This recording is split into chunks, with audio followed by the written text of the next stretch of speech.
Hey, what's up, YouTube family? It's your favorite melanated brother from Nebraska. Yes, there are plenty of melanated people here in Nebraska. Fun fact, I wanted to throw this out there. Did you know that the mayor of Omaha, Nebraska is a black man? Some of you didn't know that. His name is John Ewing. He's actually my sister's uncle. And he is the first black mayor or melanated mayor or American Indian mayor of Nebraska. Of Nebraska, or of Omaha, Nebraska, truly. So,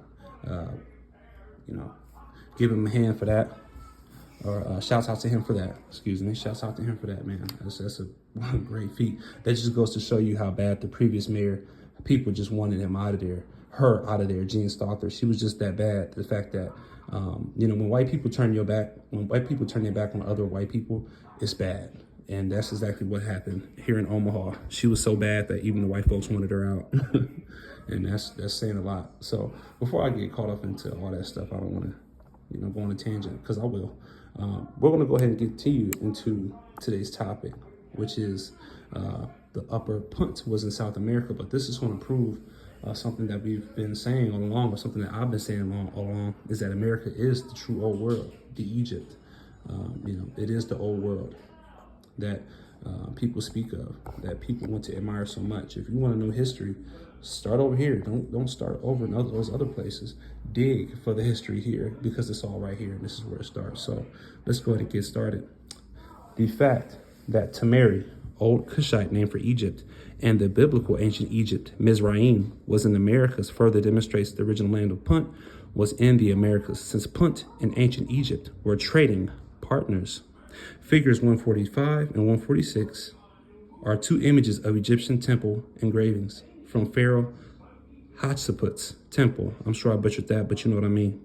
Pharaoh Hatshepsut was a female pharaoh from the famed 18th dynasty of ancient Egypt. One of the temple engravings is a maize, corn, cob, and the other engraving is pineapples that the ancient Egyptians had got from the land of Punt. Figure 145, temple engraving from the temple of Pharaoh Hatshepsut, showing a corn of cob from Punt. Awesome. So let's continue. This means that ancient Punt had to be somewhere in the Americas, because maize and pineapples are only indigenous to what? To the Americas. That's a big point to be made there, guys. That's huge. That's a bombshell right there. So corn and pineapples indigenous to the Americas. According to Figure 108, the map of Punt, and the coordinates given out below by Dr. Gunnar Thomas and Paul Galez, ancient Punt was in South America near the Puno region of Peru, on the shores of Lake Titicaca. Yes, Punan was ancient Punt because it's located near the Puno region of Peru, on the shores of Lake Titicaca. Now let's consider all of the evidence to determine if ancient Punt was in South America.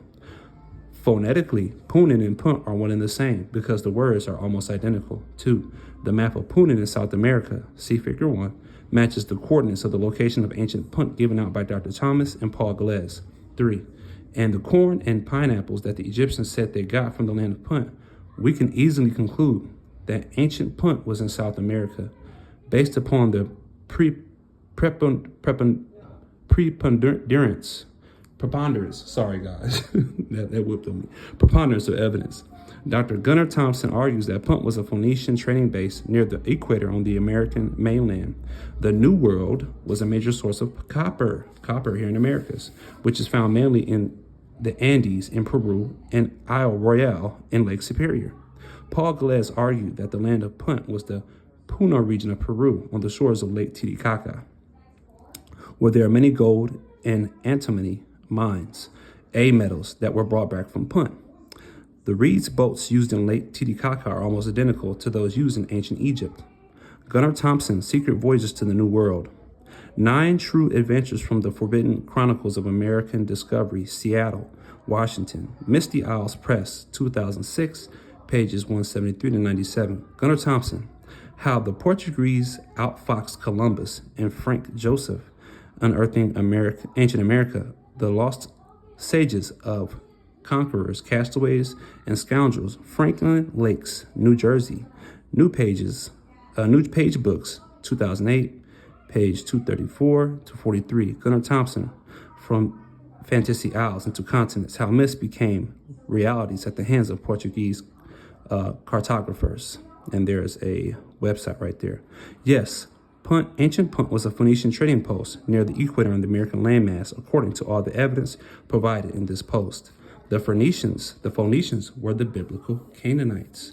The Canaanites were the Moors, according to Circle 7 Quran, that was prepared by noble Drew Ali.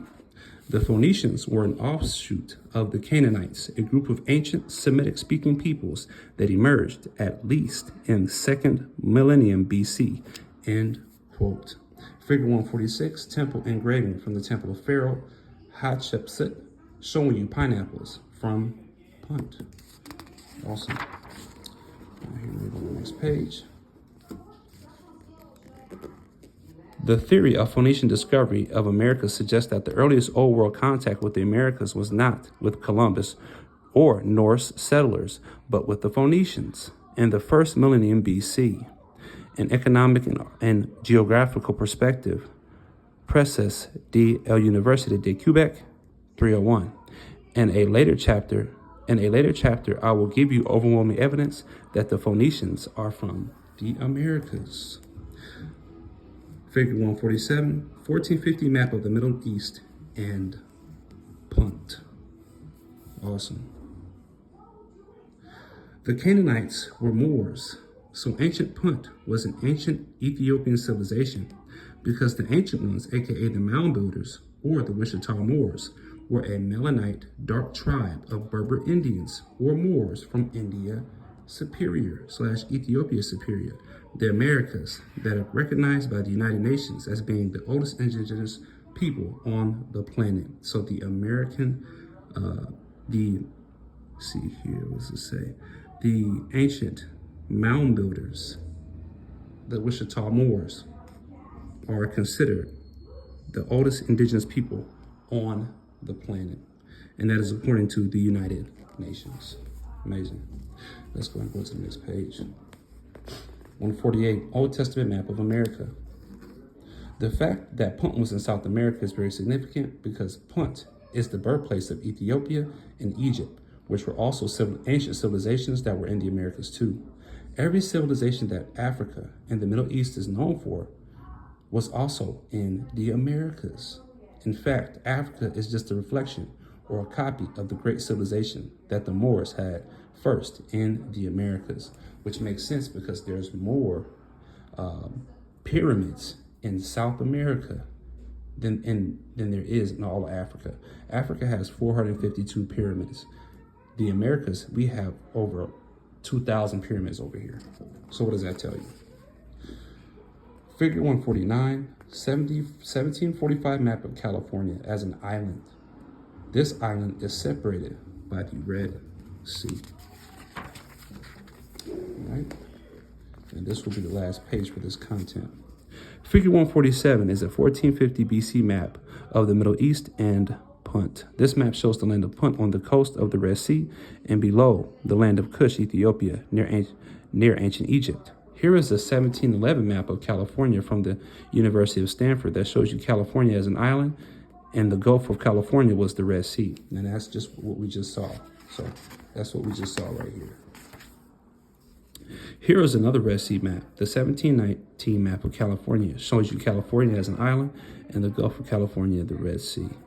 And that is a link that you can go ahead and inquire about, which you can confirm what this gentleman just said. But like I said, we just showed you the pictures of that, which is right here. Figure 150, 1810 map of the Vicar royalty of New Spain, New Granada. Everything in yellow on this map was Granada land, aka the Promised Land. Wow, check that out. So you got New California, Spanish Louisiana, Old California right here, the Red Sea, Kingdom of Yucatan. Pretty interesting. Here is another Red Sea map. This Old Testament map shows you Moab, Jerusalem, ancient Egypt, Babylon, and Mesopotamia in the Americas. Notice that the Red Sea that separates California from Granada land, and that is the map that we showed you right here. So that's what he's pretty much describing right there. Figure 149 is a map from 1745 that shows you the Red Sea in California as an island with C. Blanco listed at the top of the left. The significance of these Red Sea maps is that they are further evidence that prove the Americas is the promised land, aka Granada, because the Khalifa, Moors, Israelites are from California, had to cross the Red Sea to get to Granada, aka the promised land, Jerusalem, which is the land of milk and honey due to its abundance of resources, wealth, especially gold, honey, and pearls, precious stones, milk. Interestingly, that California was named and ruled by a Moorish empress named Queen Khalifa, the queen of the Amazons, the queen of Kush, queen of the Sonji Empire, queen of the Olmec. California is also covered with Moorish architecture and with Moorish place names like Casablanca, now extinct, Morocco, now called Beverly Hills, Alhambra, Mecca, Granada. California was part of the huge territory of Moorish land called Granada land, which covered most of the Americas. 1810 map of the Viceroyalty of New Spain, figure 150. As you can see, Spain, Rome took a lot of land from the Moors of Granada land. So this is what he was speaking about. So you have United States of America over here, somewhat. You got the 13 colonies over here, what will be the 13 colonies in the 1600s. And you have all this land over here that was taken by Spain. Very interesting. So that would be that on that content. I hope you guys enjoyed that a lot. I hope you guys learned something. I hope you guys learned a lot. I'm going to go ahead and hit you with some more information. I'm going to merge this content with another piece of content that I'm about to show you here in just a second. I'm going to go ahead and give you guys some more content in regards to America's The True Old World, Mood Discovered. Same author, different book. America's The True Old World. All the major foods necessary to sustain life come from the Americas. The Americas, North, South, and Central, are the true old world because all the major foods needed to sustain life come from the Americas and were taken to Africa and Asia. Foods like squash, tomatoes, corn, potatoes, beans, wheat, yams, wild rice, which was modified to create modern white rice, peanuts, and 90% of all your fruits and vegetables come from what? The Americas. The oldest pyramids and most pyramids are in the Americas. Now, that's what I was just talking about. The oldest and biggest pyramids are in the Americas. The Cholula Pyramid is the biggest pyramid in the world because its dimensions are 400 by 400 meters and has a total volume of 4.45 million cubic meters, almost twice that of the Great Pyramid of Giza. The Cholula Pyramid is also a step pyramid. So we are dealing with a very ancient pyramid because step pyramids are the first pyramids. Let's go to the next page. Figure 1 is an image of the Cholula Pyramid, the largest pyramid structure in the world. Notice that they built a church on top of this pyramid to try to hide it, and they covered up the Egyptian city that was once all around this huge pyramid. The pyramids in the Americas are all step pyramids, which were your first pyramids. According to Egyptologists, the step pyramid of Saqqara, the pyramid of Djoser, is the first pyramid that the Egyptians built, dated around 2667 to 2648 BC, Third Dynasty, which is over 4,700 years ago. Egyptologists agreed that the step pyramid of Saqqara, the pyramid of Djoser, was the first pyramid because they agree that is the archetype of all pyramids. You have more pyramids in North America than all of Egypt combined. You have more pyramids in North America than all of Egypt combined. See figure 2. Of pyramids in North America, Central America, figure 3, and South America, figure 4, 5, and 6. Now, if we include the pyramids in Central and South America, it's not even a contest anymore as far as who has the most pyramids between the East or West, because the West clearly has more pyramids. And he's not lying. Figure 2, the image is from the book Pyramids in America. All those are pyramids here in North America. Figure 3 is an image of the pyramid complex in I don't want to butcher that, which is now near Mexico City in Central America. See all those pyramids? Here. This is a different images from Google Earth. As you can see, there's also 3 pyramid alignment in Teotihuacan, which is now near Mexico City in Central America. Figure 4, this is an image of Machu Picchu, Peru, which is in South America. Look at all those pyramids. Figure 5, this is an image of the largest adobe pyramid complex in the world, which is located at Cajuchua, Peru. Look at all those pyramids. Figure 6, this is an image of Corral Supe, which is the oldest civilization discovered so far in Peru, South America. Corral, Peru is the first civilization in America. This is the oldest known city in the Americas and in the world. This is a very old step pyramid from the looks of it. There was even a tower there once. The Americas has the oldest mummies. The Spirit Cave mummy from Spirit Cave, Fallon, Nevada, which is 9,400 years old. The Spirit Cave mummy is the oldest mummy in the world. It is in the Americas. Additionally, we also have the Chinchorro mummies in South America and North Chile. These mummies are over 7,000 years old. Chinchorro mummies. This archaeological anthropological evidence demonstrates that the Americas is a true old world. Scholars should be looking in the America for the oldest civilizations because the oldest mummies are in the Americas. Their scientific approach on where to look should be completely opposite based upon all the evidence of the Americas being the old world. Common sense tells me to look in the Americas for the oldest civilizations because the oldest mummies have been found here in the Americas. Figure 7, this is the Spirit Cave mummy from Spirit Cave, Fallon, Nevada, which is 9,400 years old. This is the oldest mummy in the world and is in the Americas. Figure 8, this is the Chinchorro mummies in South America and North Chile. These mummies are over 7,000 years old, which are older than any mummies in Egypt. Figure 9, this is the Chinchorro mummies in South America and North Chile. These mummies are over 7,000 years old, which are older than any mummies in Egypt. So I'm gonna stop right there. I hope you guys learned something, man. I've learned, I continue to learn every day when I read this stuff. When I go over this information, I've went over this information a lot, and I still end up finding something that I didn't catch before. So America's a true old world, guys, and the more we learn, the more you understand that you don't know much at all. So it's your favorite black guy from Nebraska. Yes, there's plenty of black people in Nebraska. I'm out. Peace.